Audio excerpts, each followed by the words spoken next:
Hello, Algorators. Court is back in session. I'm Al Reynolds, and this is the Court of Public Opinion. I'll be serving as the judge, and you, the viewers, will be the jury. The Court of Public Opinion is a place where you and your voice, the people's voice, will be heard. Be sure to hit that like button. Be sure to hit that subscribe button if you're not subscribed. Be sure to hit that share button if you are subscribed.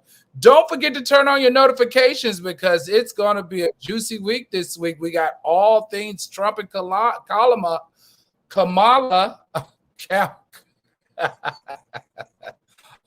Kamala Harris. We will be covering it tonight and for the balance of the week. Also, get in those comments because we want to hear from you. All right, let's introduce our legal beagles, our original two. First up, we have the beautiful, the wonderful, the boisterous, and a big voice, Symone Redwine. Welcome, counselor. Hey, y'all. Good to see you. I miss y'all. All right, and let's welcome back the prosecutor, the criminal attorney, Brion Ross. Welcome back, Brion. Okay, you're on mute, buddy.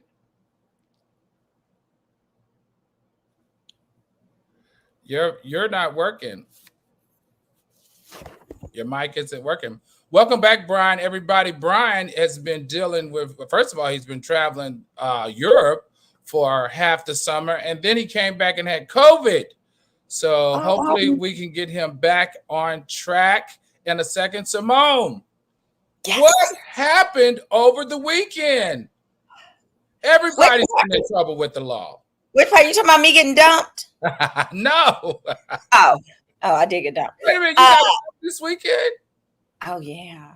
It's okay. He wasn't really my boyfriend, but okay. I had a good time otherwise. I went to Chicago Black Scene. Oh, all right, we back. Brion, are you back? You're not working. I bet you have to change your mic. You probably have to change your microphone, Brion. Mike, Sean, take him off the front stage, please. Work on that. All right, everybody. Be sure to put those red wine emojis in the chat for Symone Redwine. Don't forget, I love a good fax emoji in the chat for me, of course. And Brion is back. Our criminal attorney is back, and he put that briefcase in the chat for Brion. Brion Ross, did you get it together yet? Let's check. Mic check. 1, 2, 3. We good? All right, counselor.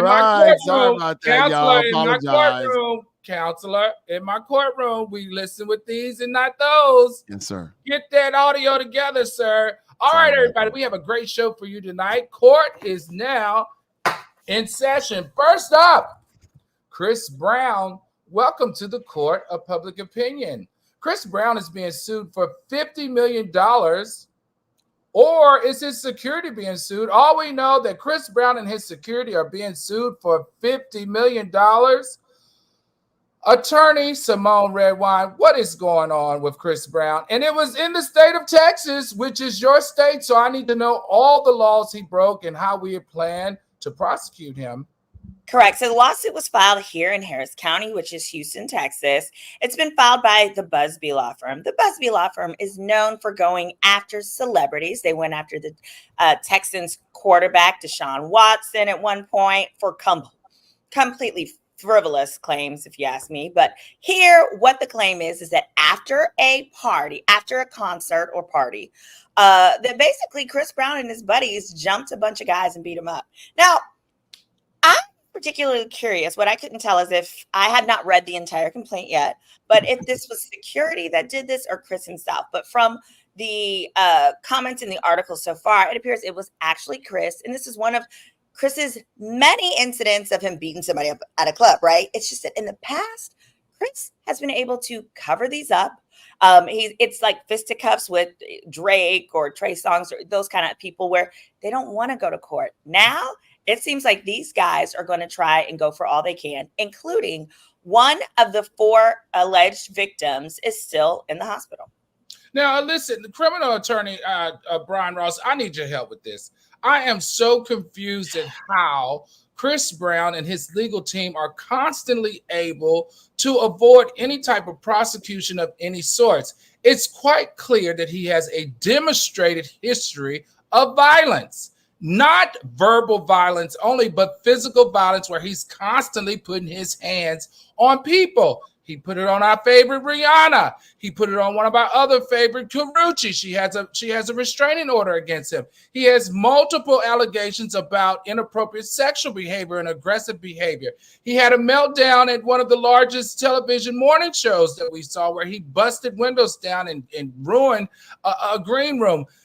Tell me, Attorney Brion Ross, what is it going to take to get Chris Brown charged and convicted of something at this point? Well, the words that your viewers need to hear are NPA.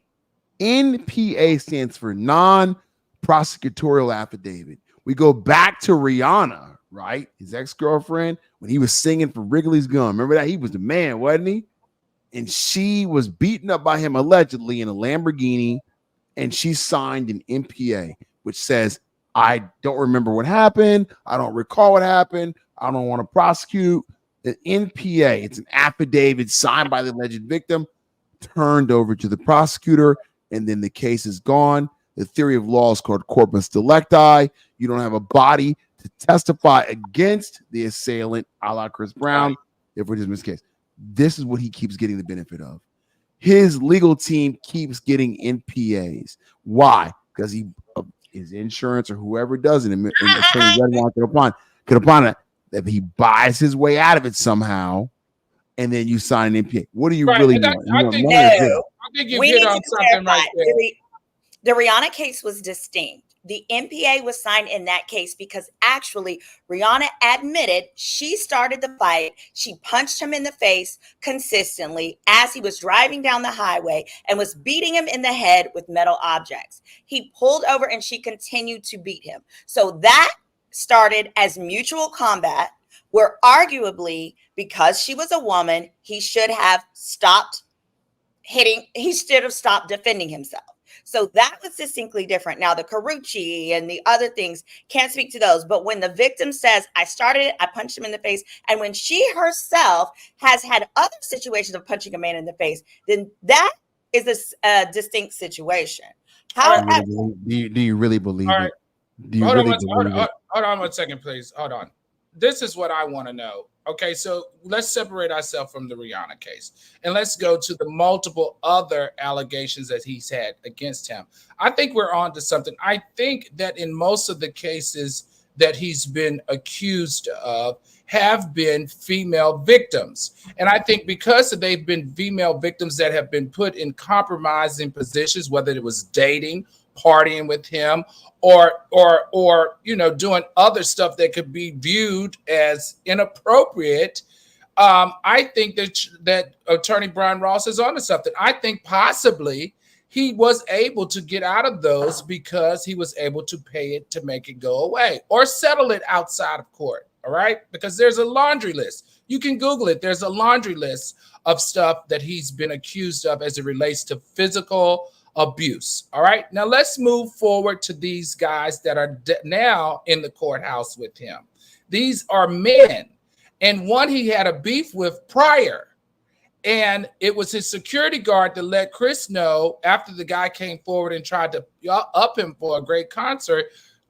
The security guard let him know that this is a guy you had beef with early, and that's when Chris went off and then allegedly hit him.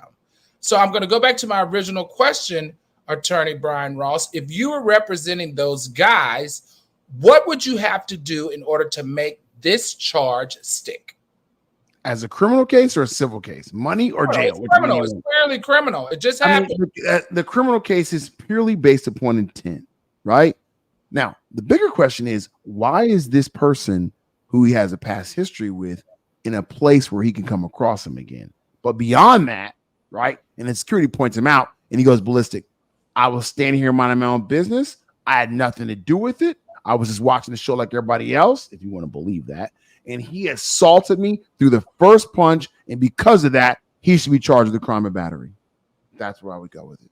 Okay, so charged with a crime of battery, what does it take for him to get convicted of a charge of battery? The definition of battery is the intentional. I'm sorry, Symone. Go ahead, please.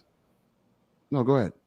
No, I said he has to be guilty. He ain't guilty. Continue. The Oh, he guilty.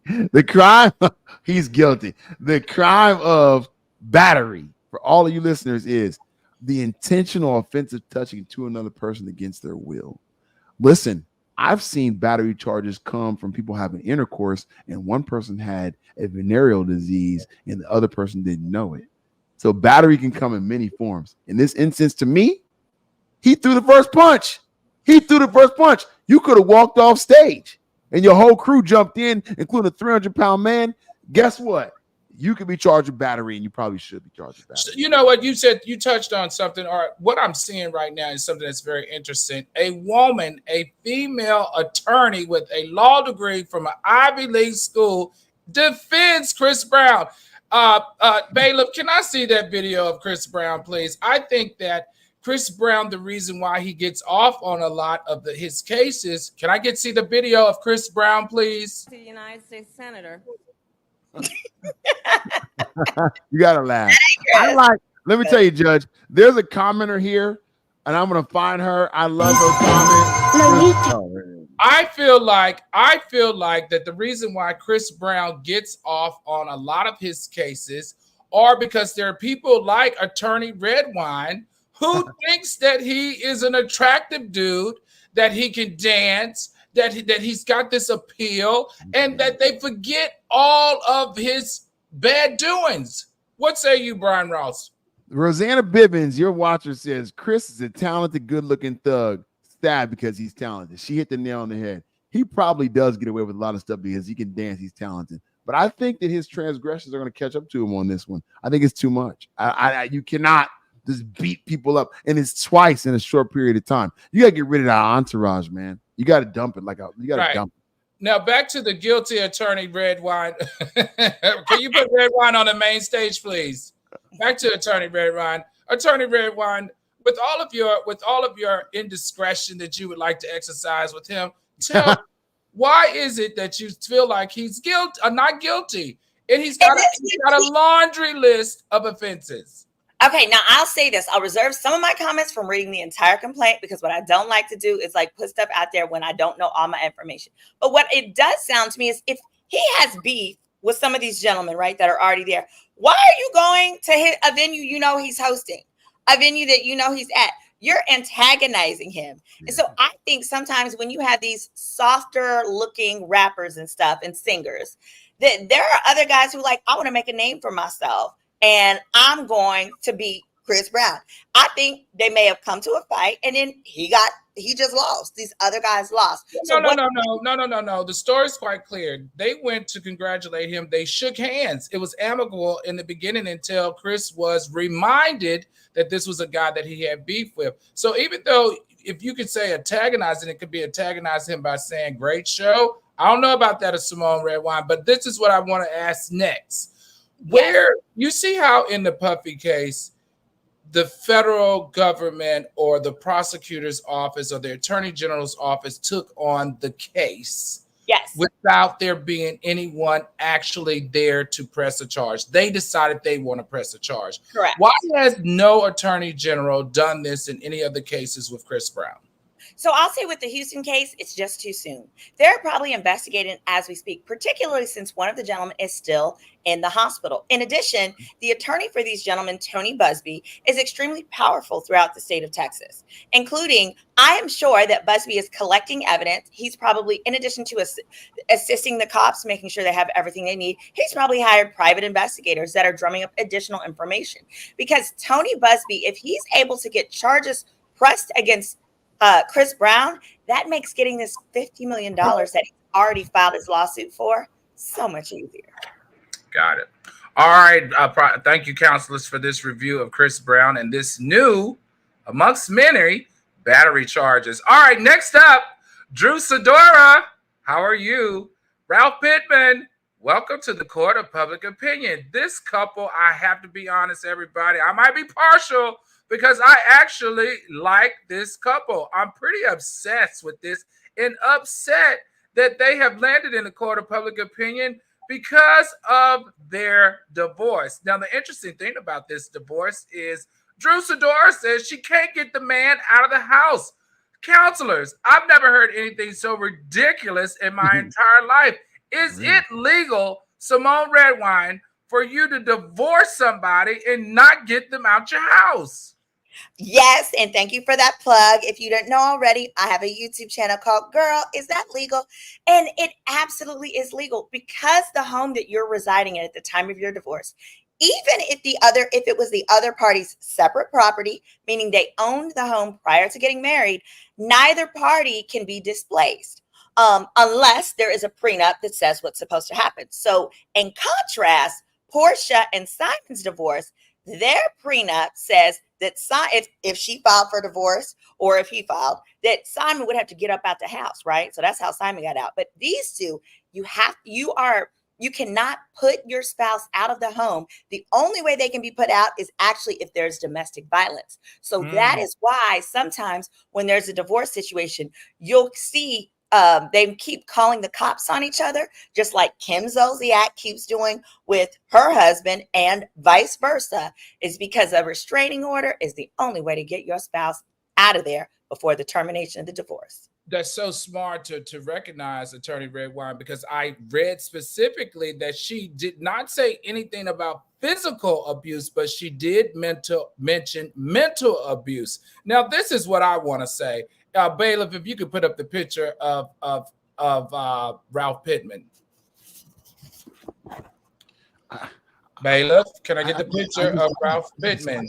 Whoa! Whoa! Hey! It's the bailiff person today, Calm everybody. down. It's the bailiff Calm person today. down. Can you imagine, Attorney Redwine, being divorced from this man, but he's walking around downstairs and around the house with your kids looking like this? I think that's probably what's the most frustrating thing for Drew Sidora. She's upset that she knows good and well the longer that man stay in the house, she might backslide. What say you? Oh, I be going down them steps to the basement every now and then. I say, baby, look, we don't even have to talk. I'll bring a plate. We don't even have to talk. I'm not getting pregnant by you. I bring a plate. Because, baby, I get pregnant by you in Texas. Unbelievable. A baby is born. And so I'm not about to have to sit up here dealing with your behalf for 9 more months.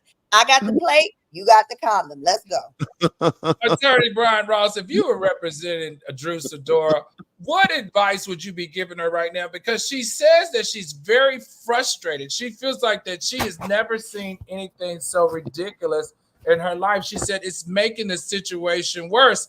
And my thing is, let's examine this. What's actually making the situation worse? The temptation, or because I don't understand. He lives in the basement. He's still taking care of his kids. He sees his kids every day. How is this making the situation worse? And what would you be telling her if you were her attorney? I would tell her that you got to deal with it, or you have to get an apartment and go find your own place. I don't practice family law. I did a little bit. You got to give Attorney Symone Redwine props for sticking with it, because it is a nightmare. And in this situation, yes, he lives in the basement. They only got one kitchen. They got one garage. They got one gym. They got one bathroom upstairs. His closet's upstairs. This living in the basement is a myth. It's a fantasy. He's gonna walk up there looking like $1,000,000. Trust, I look like probably naked just to get on her nerves. Okay? Just in case y'all wanted to know, I look like that 20 years ago. Okay. All right. Hold on. Order in my court. I met him 20 years ago. Order in my court. I look like. Remember, counselor, you will not lie in my Listen court. to me. I look like that, and I sound like Luther Vandross with a slight cold. Okay. Symone Redwine knows this. All right. Well, wait a minute. Listen, look, Judge, I had to come back. She said, I don't even need you to talk. Really? For real?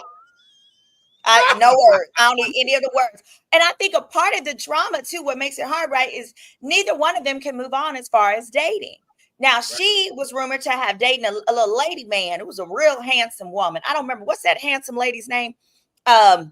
She used to be with me. Really is it a she, Symone? Because we know you will butcher. Wait. Are you saying a real lady? She real dated woman. another woman. Is that what you're saying? Yes. Drew Sidora was rumored to be dating this woman who was on Love and Hip Hop. She was like Mimi's ex-girlfriend. Yeah, she's a lady. She's a handsome lady. I don't remember her name. Somebody put it in the comment. Ty Young. There we go. Thank you. She was rumored to be dating her. And then throughout the marriage, he's been slanging that thing. But then also, so they'd like to move on. But part of the reason likely he has not moved out is generally the mom wants to stay in the house with the kids. And a lot of times the husband wants that as well, so that the kids have as little bit of a transition as possible, right? But see, I don't think Ralph got no job. I don't know what that man does other than slang D. Okay, I know he slangs it. I think that's it. And listen, Symone, I didn't want to go there, but I was like, what? He has a company called some sort of business economics. Brother, man, tell me what you do. Tell me what you do for a living, man. Come on, man. Call me daddy. He ain't got no money. The reason they still live together because he ain't got no money. He ain't got no money for another place, and he wants a nice place to where he can slang D for them ladies. Well, I heard is that a Jamaican man? What kind of man is that? Don't tell me you got a Jamaican story for us. Oh, I had me one. He was a little bitty thing, little short guy, looked like Master Shredder. But then after Teenage Mutant Ninja Turtles, let me tell you, that one he was packing a punch. One night I rolled over in the bed. I thought I rolled over on the remote control. I said, "Oh no, you did not just say that." He said, "Oh no, that ain't hilarious." I thought you rolled over on the remote control. You gonna leave the veins. You're gonna leave the 5-footers alone, okay? Us 5-footers got rights too. Y'all better watch out for them little bitty Jamaican men. 5-footers got rights too. Okay, the court of public opinion is losing its mind. Before we move on, don't forget to hit that like button, everybody. Please hit the subscribe button. If you have not subscribed, please hit the subscribe button. If you are subscribed, please invite people to come to the show. This is a fun show. It's entertaining, but you're also going to learn something. And also, please don't forget to turn on your notifications. And lastly, get in the comments because there's a part of the show where we're gonna answer your questions, any questions that you may have. All right, next up, everybody, Sean Kingston and Janice Turner. Welcome back to the Court of Public Opinion. Now, I'm gonna need some help with this particular story because Attorney Brion Ross, you're the criminal attorney here. You know, first of all, Janice and Sean are no strangers to the court system. Janice just was indicted federally, and now Sean Kingston and his mom are, could expect up to 20 years in prison or get up to 20 years in prison if convicted. Attorney Brion Ross, this is my question. With all the history that the two have, they stole money from Bank of America at the tune of $500,000. They stole money from City National Bank at the tune, of course, of $250,000. They stole jewelry. They stole this. They've been stealing for the last 10 years, allegedly. How are they able to continue to get away with this? The United States Attorney has charged Sean Kingston, who I actually like I loved his music, and his mother, who's 61, with conspiracy to commit wire fraud and wire fraud. Quote, defendants unjustly enriched themselves by falsely representing that they had executed bank wire or other monetary payment transfers for vehicles, jewelry, and other goods purchased by defendants when in fact no such bank wire or other monetary payment transfer had been executed by the banks. Thereafter, defendants kept the money to the tune of north of $1 million. Okay, let's put a pause on. Let's put a pin there for 1 second. So, from what I'm understanding, they go on the lot of a car dealership and they pick out the most expensive car, which is $250,000, up to $500,000. And you're sitting there with the finance manager and he's running your credit and he sees that it's a zero. If he did any real type of credit check, wouldn't their past indiscretions come up on that credit report? We both know they're not going to do that, Judge. What they say is, I'm Sean Kingston. The name comes in. I'll bring you in somebody famous. I'll pair you with Diddy's boy Justin Bieber. Trust me, I'm good for it. I had a case. What they're saying, Attorney Ross, is that he claimed that he initiated the wire transfer to pay for the car. However, the wire transfer never transferred some of these cases. Yeah, but bought cars. I bought cars. Attorney Symone Redwine's bought cars. Your viewers have bought cars. 99% of the time, you're not leaving that lot unless they get paid. Either you got a loan or you showed up with cash. You brought a cashier's check, which isn't even prevalent now because of the fraud. Some take credit cards. but they're giving him this car on the credentials of his musical campaign. Okay. And that in itself is the fraud. Gotcha. Also, because Your Honor, they also feel like, oh, why would he lie? We could find him so easily. He's so easily traceable and findable. So that's the assumption, and he's really good at those things. But me and my girlfriends were just talking about this weekend. I had a little too much tequila. I was drunk on a boat in Chicago for Black Seed, and we were talking. We're all lawyers, and we're talking about how what is it? Fat boys be lying all the time. It's like when fat boys get into financial trouble, they be the first one. They just lie all the time. And the thing is, Attorney Redwine, did you say fat boys be lying all the time? Fat boys be lying all the time. That are like right on the cusp of cute. Like, just get it together. Okay, we like your little Teddy Ruxpin ass if you would be authentic. So this scamming just seems very on brand for the conversation I had drunk on a boat with tequila about fat boys. Okay, well, Attorney Brion Ross, let me play devil's advocate right here for 1 second. If I was representing Sean Kingston and his mother, I would say it is the responsibility of those who continue to give him money when he's not worthy of receiving the money. Therefore, you have to take some type of plausible responsibility for being irresponsible in your ability to do your due diligence on whether they should get the money.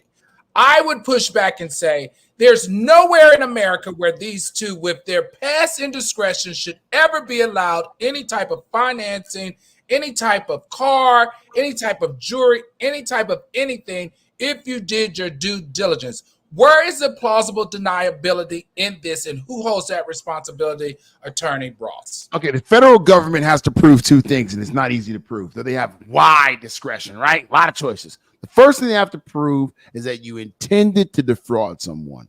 If you say that, hey, listen, I had the money, and I intended to pay for it.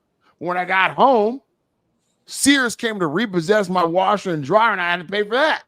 I didn't intend to take that Bentley off the lot and not pay for it. I had every good intention to pay. Step two, the government has to prove that you made a substantial step toward doing that. You didn't have any money in your bank account. You'd filed for bankruptcy, something to that matter of fact. And that's why the government may have a problem, because you have to prove not one, but both elements, that you intended to defraud and that you took a substantial step to defraud them. How do you prove that? And that's going to be their difficulty. That's going to be their problem. Wow. Not just clear. Now, one of our viewers, Al, made a great comment when you said, when you talked about the plausible deniability. The viewer, Don Coyote, said one word: commission. Commission is why a lot of those salespeople would be comfortable. Hey, because all they get paid for, right, is that the deal is done and the person walks off. Now, later, their commission is going to have to be walked back at some point. But hey, that could be later down the line. So I think it's that, but also notably on the civil law side. So if a civil law complaint was brought by any of these entities that claim they were defrauded, most states have what's called comparative liability. What that means is they would assign a percentage of liability to everyone involved, a percentage to the car dealer who let him leave with the car without verifying everything, as well as Sean. And if they find that they are 50-50 liability, or if one entity is 50.01, they don't get nothing. This is fascinating to me because I think there should be some type of responsibility held. I just remember when I was a banker, right? I had a responsibility to do my due diligence, a check on every client that I took in the bank. Yes. And if I did not do that due diligence check, I could be held 110% responsible, and that client could be off the hook because I didn't do my due diligence. And I just don't understand how these two individuals, with all of these charges, federal charges, state charges, all of these charges of past instances, why would they have to be held responsible for something that they've shown you that they were? They've been crooks forever. So what makes them a different crook on Tuesday than the crook that they were on Monday? It's the people who let them be a crook on Tuesday's responsibility to stop them from being a crook. Does anybody hear me on this? Attorneys, anybody? Yeah, but Judge, let's suppose this is what the federal government does to you. For all of you listening, You go out there and get one car that way. You go out there and sell a little bit of cocaine that way. They're not going to get you on the first or the second one. They're going to let you get to 7, 8, 9, 10 attempts, and they're going to build a pattern of behavior. And they're going to enter all of that, and Attorney Redwine will back me on this, on what's called habit or modus operandi. And this is where you have a problem, because they're going to take all when you go to jury trial, they're not going to sit you in there and say, well, here's one. They're going to prance all these people in front and say, it happened in February. Then it happened in March. Then it happened in April. And and you're sitting there by the end of the trial, your head in your hand. Right. Okay, I got you. And this is what I think Sean Kingston is. The bigger problem for Sean Kingston is he's on probation for this already. Right. So he's going to have a violation of probation affidavit, which they're going to go forward on first and put him in jail. He's got a problem. He's got a big problem. All right, Symone Redwine, did you have any more before we move to our last case of the evening? No, y'all summed it up for me. Thank you. All right, thank you, Attorney Ross. That really is good insight. It also reminds me of kind of what I feel like they're doing with P. Diddy. Yeah, as we still, we've been months away from this raid. We still have not seen any charges come forth. So maybe we're just waiting to see what else is coming out in the watch. He's got great lawyers. He's got great lawyers. Gotta be. Good money's being spent right there. All right. Last up, Donald Trump, you are in the court of public opinion. He has filed he's filed with the FEC, which is the Federal Election Commission, that he wants to prevent Biden from transferring money from Joe Biden to Kamala Harris for her now presidential campaign. Now, there's quite a bit of contention here because our attorneys, one feels like she's able to do it. One of our other legal beagles said it's illegal. Attorney Symone Redwine, let's start with you. What say you as it relates to her being able to transfer those funds? I say absolutely, because here's why Trump is stupid. Now, we already know he's stupid. He's been stupid for a long time. And he likes to use complaints and the legal system to really delay the inevitable. My favorite part of this is the Supreme Court, Trump's Supreme Court, just came down and basically said regulatory entities have no authority. This is related to the EPA, basically, so that they could just pollute us and kill us with cancer-causing drugs. But that flies over here to the FEC. So since his own Supreme Court has determined that regulatory agencies have no real authority, then make all the complaints you want, baby. They ain't got no real authority. Secondly, the funds were raised for the Biden-Harris campaign. She's Harris. She's Harris, okay? So people were already giving to her. What happens when the president bails out or dies or anything else?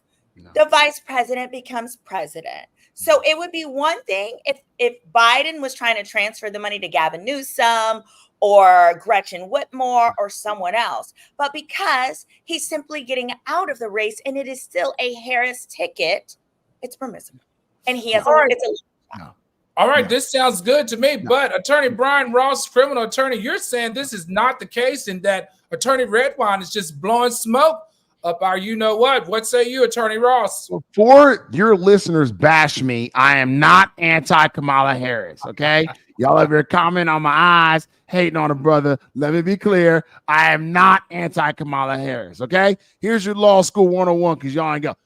The definition of a gift is the intent to give and not receive back. That is the legal definition of a gift. That's why if you marry that little cutie and you give her the wedding ring and it don't work out, you can't get it back. Don't say, well, give me the wedding ring back. Nope, she can keep it because you intended to give it to her in exchange for marital vows. Same thing in here. The money was given to the Biden-Harris campaign. As much as I would like Kamala Harris to have that money, it was not intended for her to run for president. It was intended for her to run as vice president. Had I known that she was going to run for president, I might not have given her that money. Therefore, the Biden-Harris campaign needs to refund the money back to order in the court. Order in the court. Then refund it back to her. Silence his mic. I don't like what he's saying. In the court of public opinion, I don't like it. I just don't like it.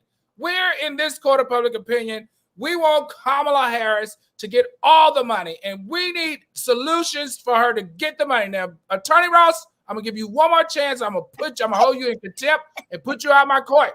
Give me a solution to how that woman can keep that money so that she can win this presidency right now. Who muted my microphone? They didn't like what I had to say. Somebody, the judge muted my microphone. You got 2 seconds to give me a solution to how this woman can keep this money. The only solution for her to do that is if the Biden campaign issues letters of redress and says, I am no longer running. It is my desire to transfer these funds to Kamala Harris. If you have an objection to that or whatever language they want to use, we'll refund the money. If you do not, click the yes button. It will be transferred. That's the only way to do it. If you can do it that way, then you'll pass by. Now, Wednesday, before you cut me off, I'll let you go out. The good news for Kamala Harris fans is that the FEC, Federal Election Commission, is very slow. The election is about less than that, really. 4 months or 3.5 days. By the time they render a decision, in all likelihood, she'll already be the president of the United States of America. Well, in all likelihood, we've raised $100 million from our Black women and our Black men call in her first 24 hours of announcing her presidency. I know we need the money, but just in case, we're ready. Attorney Redwine, what were you saying? And I would just say what I think they should do is spend that money. Spend the transferred money first. That way, by the time the complaint or anything, it's like, oh, too sad, we ain't got no money. That's what I would do. So let me take the 100 million. Hold on, attorney. Take the 100 million, set it aside as a value, right? Don't spend it unless you absolutely have to. And then when you win, throw it into a sinking fund and wait for them to come back and complain and give it back to them. See that? No, Ron, Attorney Ross, be quiet. Just be quiet. I don't even want to hear. I don't want to. Attorney Ross, I might not even take him out of here. Bailiff, get the handcuffs for this attorney right here. Okay, but I want to ask this question, a serious question. Okay, attorneys, put your law hats on. Can she keep the money if President Biden decides he wakes up tomorrow and he is sickly, more than sickly, and he's decided that he wants to step down as the president of the United States of America and make Kamala Harris the 47th president of the United States, passing his executive order over to her? Do it, baby. Do it, baby. Would she? Because to me, if you really want to be a gangster, in this situation, I would step out of the presidential office, hand it over to her the presidency. It would make her the first African-American president. It'll make her not only the 48th president or the 47th, 45, 46. She would be the 47th president doing a re-election campaign and not a election campaign.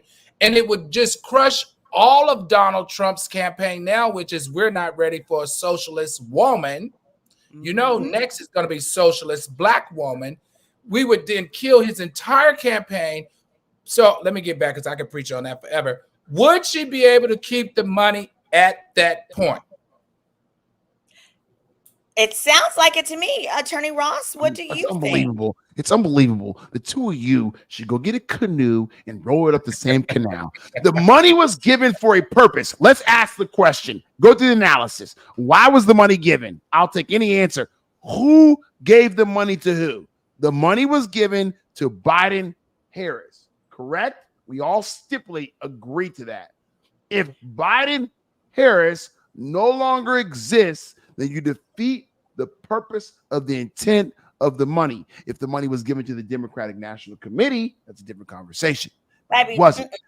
So what they should do is get ahead of it and say, hey, Johnny, you gave $100. I'm no longer running for president. Here's your $100 back. But if you don't want to take it back, we're more than willing to transfer it to Kamala Harris, and you click please transfer it, and no one can say anything. Now, I think I'm done with you. Quiet. Done. I'm just done. I want to hear any more. I don't want to hear anything else from you. Attorney Redwine, what else do you say before we get to these questions? My final thought is I love nothing better than when men be loud and wrong to use their loud, Lord, no. Am I a remote control? Am I a remote control that you're order my court? Let her talk. Well, I'm actually, Attorney Ross, I'm not even referring to you, although kind of. I'm actually referring to Trump and Trump's Supreme Court. Because remember, his little Supreme Court is the one that said presidents are immune for whatever they do in office. At this point, we have the most dangerous kind of president possible. We have a president who now has what? He has until January left in office, right? Where he's not running for re-election. So he literally can do anything and be immune. So he can actually write that check in his presidential capacity to her, and he's immune from it. So even if the FEC or whoever says he wasn't supposed to do that, oh, well, he's immune. Man, let me tell you something. Redwine, you a bad lawyer. That was a creative way to get out of that. You use John Roberts language. I'm going to show you respect on that. I'm going to give you props on that decision. And I love it. Can we get more lawyers like Symone Redwine? All right, everybody. Redwine. Show everybody where we're going to go to the questions from you, the viewers. First up, we have a question from Billy Little. So because he's a man, he has no right to defend himself, is his question. As a mother, I taught my son not to lay hands on a woman, but I also taught my daughter not to lay hands on a man. Attorney Redwine, would you like to take this question? No, I'm in agreement. I'm in agreement. And I think that's why a lot of times when you have, I call it when like the woman starts it and it becomes mutual, it gets really hard for DA's offices to decide how or if they're going to prosecute. Attorney Brion Ross, what say you? I'm assuming we're talking about Chris Brown, correct? Okay. Yes. Yeah. Just want to make sure. I think the door definitely swings both ways. I'm going to make that argument. I'm going to agree with you, but I think that the problem for Chris Brown is his body count's getting bad. His body count's getting bad, man. You know, like once or twice, someone attacks you, you're famous, but you just keep rolling, dude. You really need to take an anger management class for real. Well, I think he did take an anger management class, and he did go to recovery, rehab. All right, let's keep going. Billy Little says, speak on it, Redwine. Chris Brown charges $1,000+ to get backstage. If they had an issue before, why go back there? Where is the accountability? All right, I think that's interesting to me because listen, people can go backstage, people can go and say good show. You don't have the right to put your hands on somebody, period. You can't hit someone just because you remember that you have a beef with them, Billy Little. And I think that's whether you're Chris Brown or not. You just got to watch who you put your hands on. All right, Christine R says, this man ain't interested in Karuchi. Okay, I guess that's not a question. Bailiff, how did that question get in there? It's not Karuchi, it's Karuchi. Oh, this man ain't interested. Oh, this man right here is not interested in coochie? Yes. He wants some of them. Let me try. You know what, Attorney Redwine? If you don't go somewhere and have your... let me see. Get you a cup of ice, please. Okay, Billy Little said, why can't poor people leave the lot without them getting their money? Oh, Sean Kingston. You're right. You won't be poor. You won't be able to do that. Okay, let's keep going. Let's keep going. Billy Little said, Al, please explain why you're so emotional over Kamala. Perhaps I'm not educated enough, but has she done, you're in the wrong one, Bailiff. Has she done, what has she done for the U.S. in the past 4 years? We're going to break this down on my YouTube channel, separate from the Court of Public Opinion. So if anybody's interested in why and what Kamala Harris has done as VP as well as District Attorney, let's take a listen to this video right here. Attorney General of the state of California, and I was a courtroom prosecutor before then. And in those roles, I took on perpetrators of all kinds. Predators who abused women, fraudsters who ripped off consumers, cheaters who broke the rules for their own gain. So hear me when I say, I know Donald Trump's type. Get him, girl. All right, Baylor, thank you very much. So we're definitely going to be covering some of her significant contributions as well as some of Biden's significant contributions, not only as their term as senator, as district attorney, and as vice president and president. So be sure to watch and turn on the notification for my YouTube special. All right, everybody, it's that time of the show where we've got to render our verdicts. First up, Chris Brown. Is he guilty or not guilty, Symone Redwine, for putting hands on people again? What say you? I'm going to say not guilty. Oh, Lord. Okay, I can't do this with you, Attorney Brown. What the heck, Redwine? All right, Attorney Ross, what say you? You ain't a sucker for a good-looking, light-skinned man. That boy guilty. That boy more guilty than Diddy. Like, really, dude? Yes. All right. In the court of public opinion, Al Reynolds is the judge. I'm finding Chris Brown guilty. Guilty of putting his hands on people when he's not supposed to. Next up, we have Drew Sidora and Ralph Pittman. Is Ralph guilty of being handsome and Drew being guilty of wanting the man out the house? What say you, Attorney Brion Ross? Man, listen, you're a good-looking brother, but you got to have a real job. You guilty. You guilty of milking it, man. Guilty. All right, Attorney Redwine. He is guilty of slanging that thing. Guilty. All right, we're going to find in the court of public opinion, Al Reynolds, the judge. I'm going to find both Drew Sidora and Ralph Pittman both guilty. Ralph, you're guilty for not finding a job and getting out the house and getting your own place. And Drew, you're guilty because, listen, you've been with him for 8 years. You built this legacy with him. You built this dynasty. You have 2 kids with him. So you got to take some responsibility for that. I find them both guilty. All right, next up, Sean Kingston and Janice Turner, his mom, are they guilty or not guilty of continuously frauding people? Attorney Brion Ross, what say you? Man, court of public opinion, you're guilty. Innocent until proven guilty because I'm going to stay true to my craft. But, man, if you don't leave them Rolex and watches and Bentleys alone, boy, stop it. Attorney Redwine. Guilty.